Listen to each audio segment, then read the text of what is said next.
So I guess today we're finally doing my system, huh? Yeah, so today we're going to go ahead and start a system for Donnie.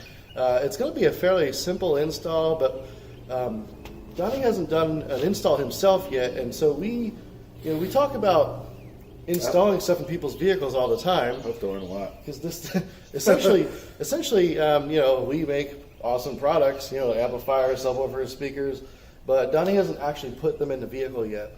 And in the office, he helps me a lot. He tries to do his best when it comes to technical stuff, but he still doesn't understand 100% what he's talking about. So we're going to actually do an install in his vehicle so he can understand what he's talking about. That would be pretty cool and useful. Yeah, it'd be a learning experience for him. And for anybody who's new to installing equipment in their vehicle, it'll be a learning experience for you as well.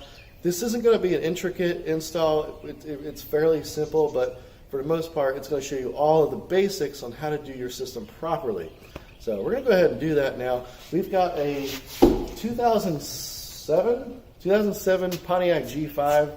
It's a GM vehicle. It's not too hard. It's not like we're doing a big European vehicle going crazy or nothing.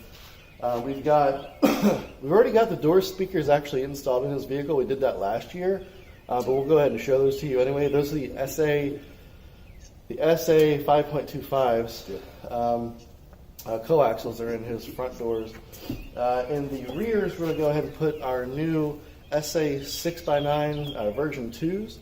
They just came out recently. Those are also coaxials. We'll show the box later. In the trunk, we're going to go ahead and use a new prototype that we're using for the SFB line. I think it's called a 1300.5. I could be wrong. I'm pretty sure it's 1300.5. That is 5 channels, so it's going to run all the door speakers and the subwoofer. And the subwoofer is going to be an SA series 12-inch version 2, dual 2 of them that'll run on that 5th channel of that amplifier. In the meantime, we're going to also do some deadening, so to kind of help the resonance. That way his trunk's not rattling all over the place. If we have any deadener left over, we'll do some in the doors. We got to run wires. We're going to change the battery. All sorts of cool stuff. Stay tuned. This is going to be a multiple segment video, and we hope you're along for the ride. Thank you very much.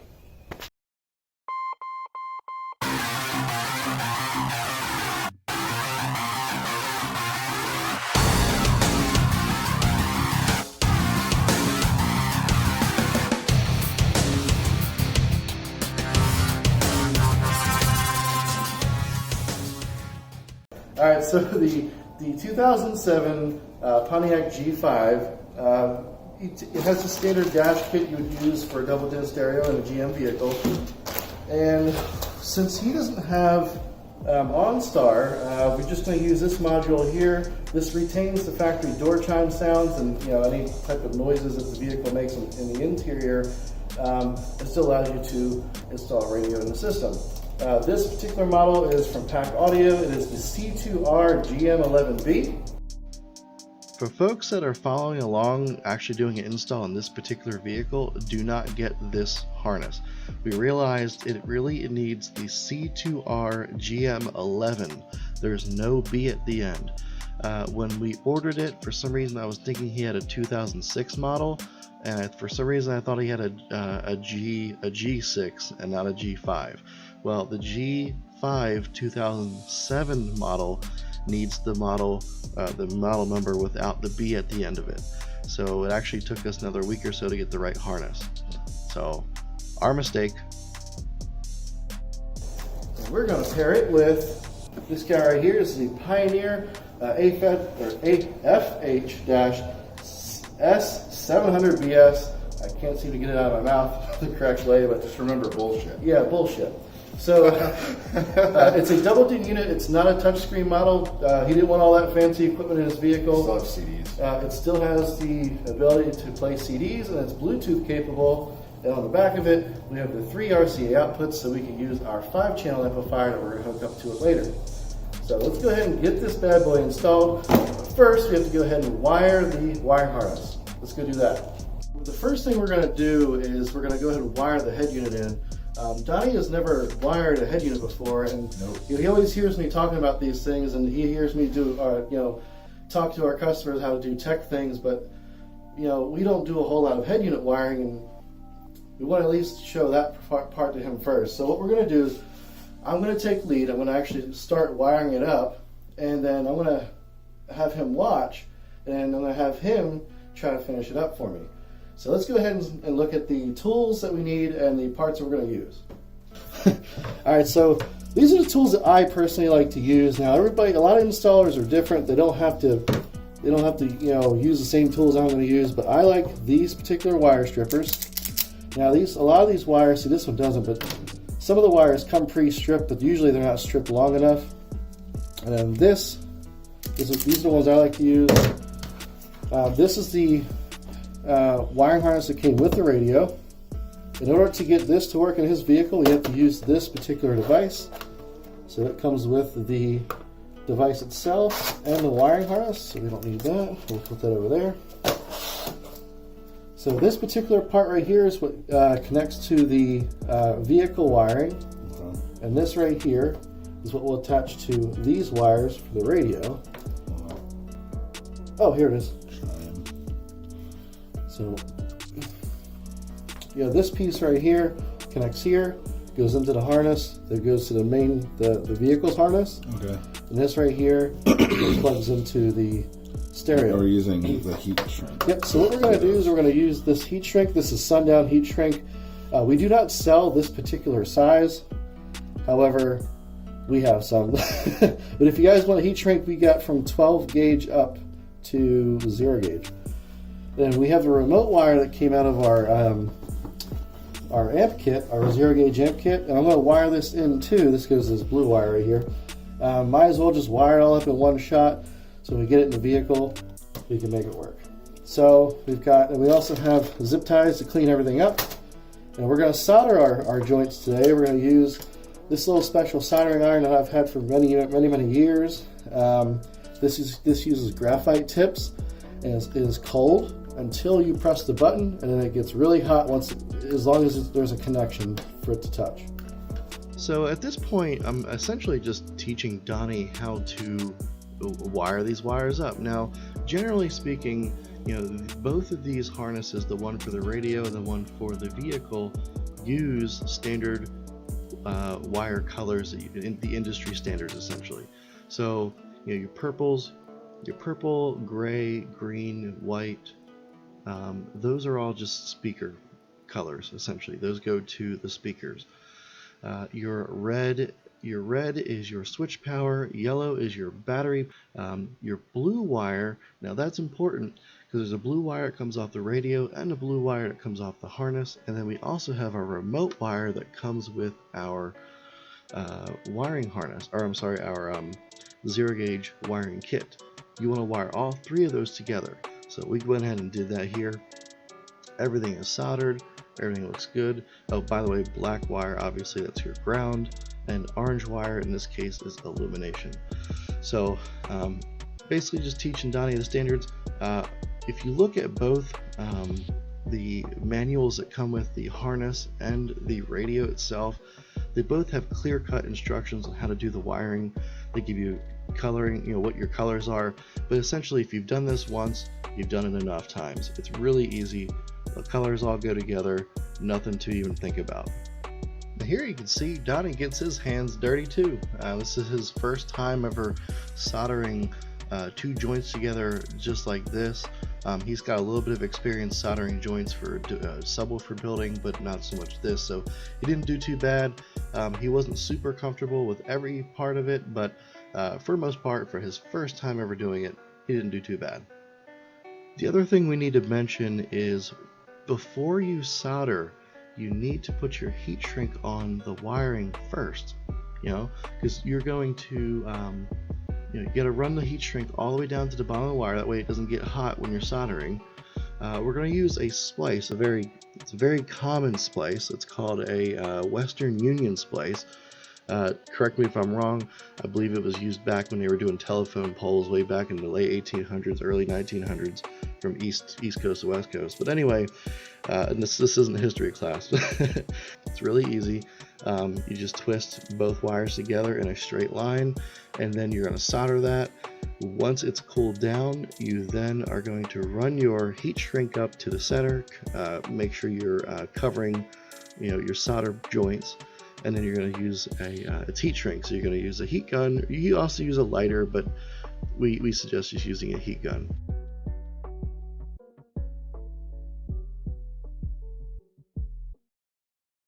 One of the things I forgot to mention while Donnie starts cleaning up, the reason why we hooked up the speaker wires, which is the purple, green, white, and gray wires, the reason why we hooked that up, even though we're putting an amplifier in his system, we still want to hook that up just in case he decides to remove the amplifier from the system. We won't have to remove the radio again to be able to hook up the speakers in the factory locations. We're going to tie into the doors with our speaker wires from the amplifier, but this will allow us, these stereo wires will allow us to reverse our installation if we needed to, which I don't think we're going to, but just in case maybe he sells a car and a person that buys a car from him doesn't want an amplifier in a car, they can still use a factory head unit, or they can still use the aftermarket head unit and not have to rewire anything. So it's good practice to, even though you're not going to use the head unit to run your speakers in your car. Do that every time. You do. Okay. You should. It's good practice to do. There's people that don't though. So I'm just saying you might as well just wire the whole damn thing and be done with it. Okay, cool. Let's go ahead and put this in the car. Awesome. Alright, so it's been 2 weeks and we went ahead and got the correct harness. We test fitted it real quick. I just went ahead and rewired it. And again, we have our remote wire hooked up to it already, so all I have to do is run that to the back. Now let's go ahead and show you what we're going to install on this bad boy.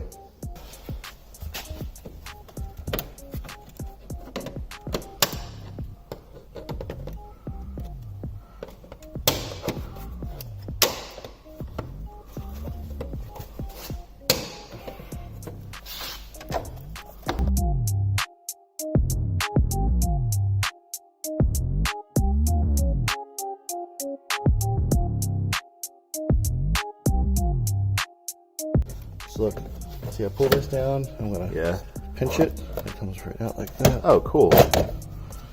Awesome. So this is giving me access to here, essentially. What I'm looking for is I'm looking for a good avenue to run that wire from here down this A-pillar through here into the radio. So right now I'm just kind of scouting for that right now. Okay. Pull this. Okay. You can see there's a couple holes that are on the other side. You can see places to run wire. Essentially, when you're running your wires under the dash, especially under this part of the dash, you gotta keep in mind there are things that move, like brake, gas. You got your steering wheel. You don't want to put your wire in any part, or at least zip tie your wire, near anything that's going to be moving. Just keep it out of the way, up high. And okay, that makes sense. Yeah. I'm going to pull this gasket back so I can get to that A-pillar. The wires will get running right inside here. That's where we're going to do it. Actually, might be able to do it without pulling that gasket back. Yep, that's what I'm going to do. I'm going to put that right back the way it was. Because I'm going to actually tuck your wire. This is really on the fly, folks. No, that's basically how you do it. You have to look for a way to do it. I could pull this gasket all the way off. I could pull the A-pillar all the way off, run the wire deep inside here, or I could run the wire up through the gasket. It'll sit right in this little valley that's right inside that gasket. It'll come right up and around this little piece and over here. I don't have to take I don't have to take all this shit all the way off, you know? Okay, yeah, I see. It is on the cuff, but that's how you do it, man. Just put that gasket right back on and we're good to go. Actually, if you want to swing around this other side, you can see what I'm doing. Alright, so I've got, basically I'm bringing this wire around this edge here. Okay. So I want to put it about just like that. Well, hide it. Yeah, we're just going to get it in there. And we're going to hide that wire as best as we can. something like that. You know what we could do. Let's pulls out. We can bring that wire back around like that, so it hides it even more. Yeah. Boom. Like that. And now we just see what I'm doing. I'm just taking this wire, bring it right on down. That's all you need to do. You don't have to take all that stuff off. Through the 8. Yeah.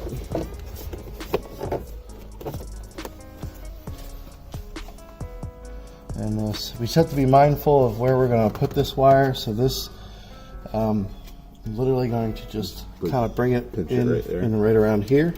Okay. It'll go through. We're going to have a lot of excess wire, obviously. So we want to basically see how long we need to make it, and we'll go ahead and go like do one of these deals. Okay. And then we'll zip tie it together and put it out of the way. Okay. So first and foremost, I'm going to run this kind of up and out of the way.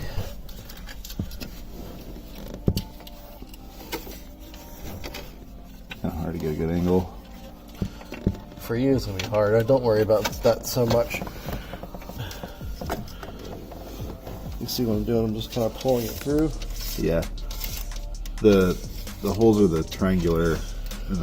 Yeah, so we're just looking for a good avenue all the way through. It'll come through this side, but right now I just brought it over here just so I can see what kind of excess wire I have. So I'm going to take, basically, you got a good spot right in there. Right there. Yeah. Let me get that camera on it. Right that. Yeah, right there. Yeah, so I'm going to take my hand, get my one hand reaching to the other, pull this up, just like that. Oh, I thought you meant through this. No, we're good. It's a big old hole right there for you. Okay. And then, so I've got excess wire here. I'm not going to tie this wire up until we have the radio in. That way we know how much excess wire we have left. So I'm just gonna leave this hanging for now until we get the radio in. So next thing we're gonna do is do the same thing, but on the opposite side using the RCA wires.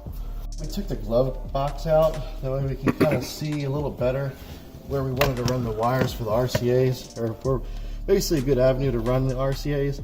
So you can see back in here, you don't have to show it, but you can see back in here, there's a good place, a good hole to run our RCAs through the radio area, back and down here. So for now, since we're not installing the amplifier today, we're still gonna run the RCAs because we don't have to pull the radio out again. So we just wanted a good place to put the RCAs, and I found my spot. And I'm gonna go ahead and run those wires. We're gonna start with the 4-channel. Since they're a little thicker, it's a little more girth to stick in there. Wait, say that one more time. Girth? Yeah. So we'll be pulling it through here. I just gotta find a good spot. Make that work. You gotta reach.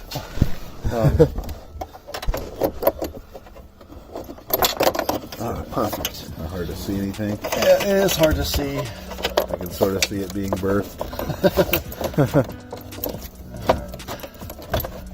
Sometimes you gotta twist and turn things to make it work. Like right now, I got one of these lines are caught into something. So as long as you're gonna back it out. There we go. Alright, so there's that. There's the 4-channel one. So this is the 4-channel one. So this is for the components. Yeah, this will be the one that goes to the 4-channel part of the amplifier. It's for your doors, basically. Now, while I'm editing this video, I just realized we lost the footage showing us writing down the different colors of the RCAs and what we're going to use them as on the radio. So the radio's got essentially 6 channels. There's a left and a right, front, rear, and a subwoofer. And the RCAs that we're using, we've got different colors as well. So essentially there's like 6 different colors, sort of. So I took a paper plate and a Sharpie and I just wrote down what color I was using for which channel on the radio. That way when we install the amplifier, we know which RCA color we use for which channel. That way we don't have to pull the radio back out and figure out what color we used. It's written down for us. Okay.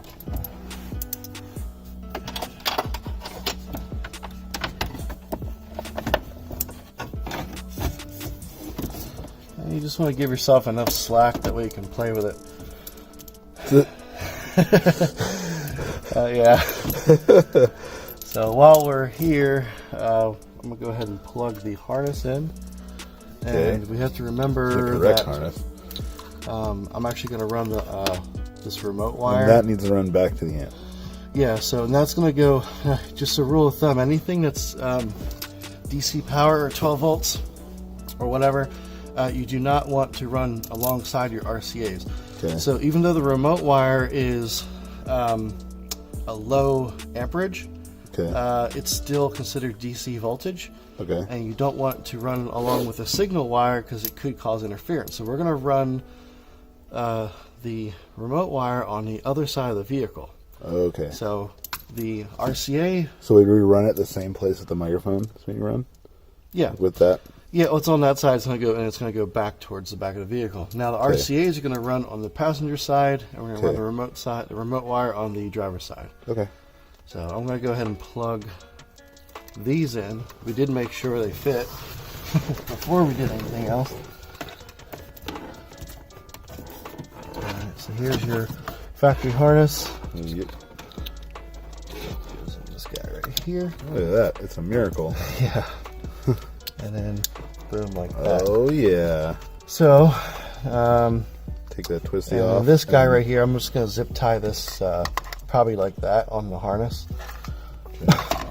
And then the remote wire, I'm going to undo it, and it is very long, and it's going to be a mess no matter how you do it.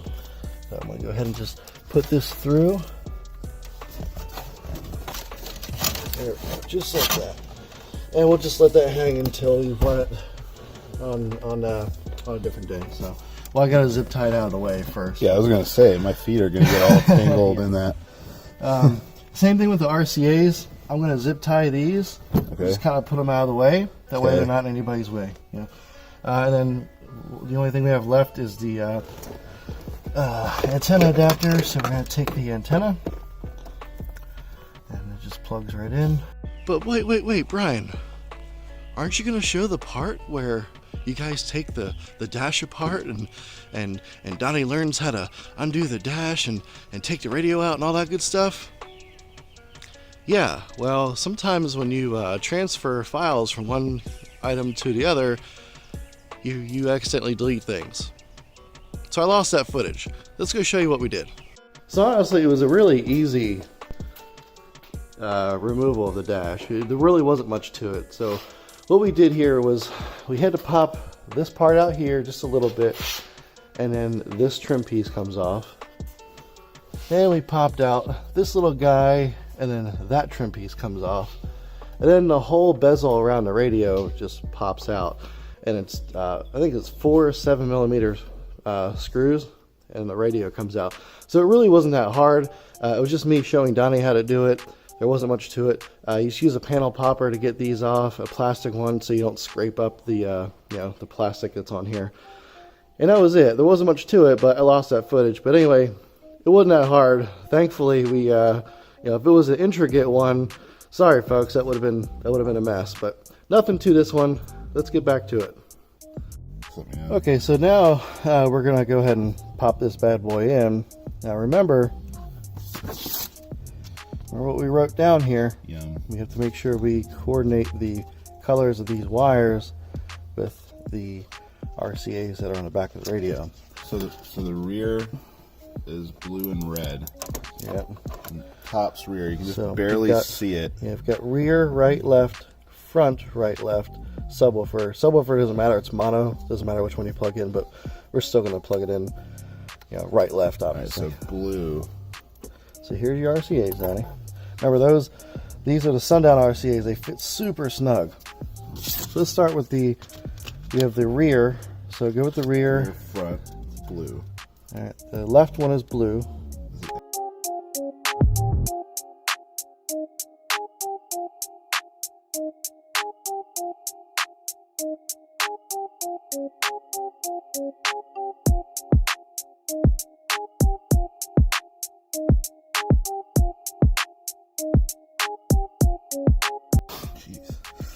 Just make sure they're all snug and tight.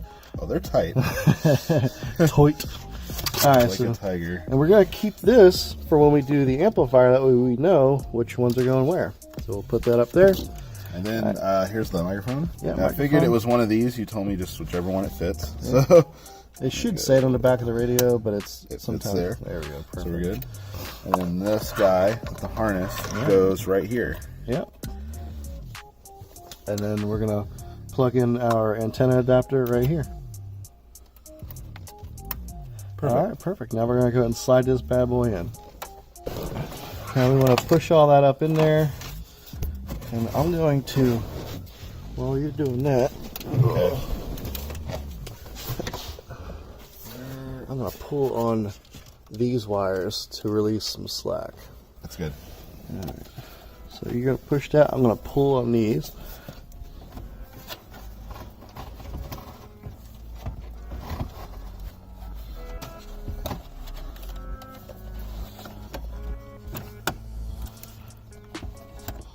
Sometimes it's a little bit of a struggle getting it in where it needs to go. It seems like that's right. All right. All right. So what we found out is essentially the RCA's that stick out of the back of the radio are hitting this. Let's see if I get some light in there. Just too bulky. You know, RCA's that stick out of the back of the radio hit right here. I need to cut just about a good quarter to a half inch off of this piece because they fit kind of right below it, but they brush up against the bottom of this metal piece. And you can't, it like And lifts we right here. can't get the radio flush on the trim. Yeah. So we gotta cut this out a little bit, try to cut it out at least, and then we're gonna go ahead and see if it fits now after that.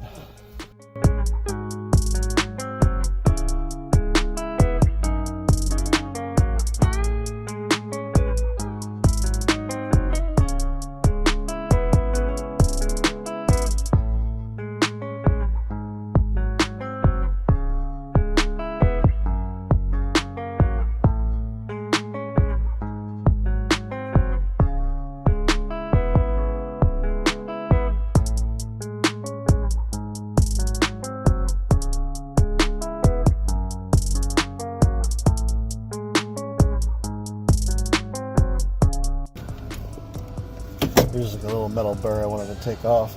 Right. That would hurt the wire. We're good now. I hope that's enough, but I don't know, you know? Yeah. You wanna try it? Yeah. Alright, Donnie, go ahead and screw that bad boy in there. It fits, folks. It fits.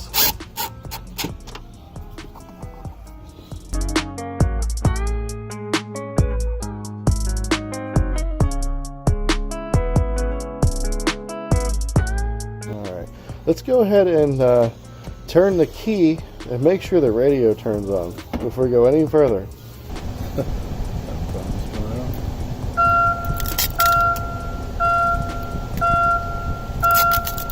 Yeah, unfortunately it's going to be annoying.